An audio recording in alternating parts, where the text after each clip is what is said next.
Tigers trying to sweep away the White Sox. Detroit has outscored Chicago 18-3 in the first two games of the series. Max Scherzer, he got the start and he was working it. Alexei Ramirez in the top of the second looking. Mark T and more of the same.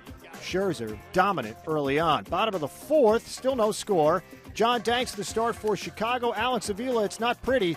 It's a broken back, but he gets the job done. Miguel Cabrera scores the first run of the game, 1-0 Detroit. Top of the fifth, more from Scherzer. Mark Tien, the 3-6-1 double play. Good defense behind Scherzer. Keeps it a 1-0 game. Still in the fifth, Brent Lillibridge swinging. Great work by Scherzer. He had 7 Ks on the day. Bottom six, here's Brandon Inge. Line drive down the left field line. Fair ball into the corner off the bat of Inge. Avila around second is headed to third. Pierce having trouble with the ball in the corner. They're waving Avila around third. Ramirez throw to the plate. Not in time. WXYT on the call. Still in the sixth, Austin Jackson adds on another. The RBI double to left center. Brandon Inge scores.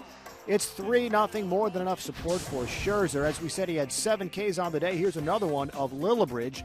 Top of the eighth now. Scherzer still has a 3-0 lead. Here's Omar Vizquel. Scherzer induced another ground ball. Ground ball to second base. Scooped up by Rayburn. Down to Peralta 1. Relay to first. Tigers double play. Pump of the fist from Max Scherzer. An inning over for the White Sox. Once again, WXYT on the call. Scherzer, 8 Sterling innings, 4 hits, no earned runs. He's 4-0 as the Tigers win 3-0, and they sweep away the White Sox. The Tigers have now won 4 straight. Jose Valverde notches his 5th save. Austin Jackson and Brennan Bosch, 2 hits apiece.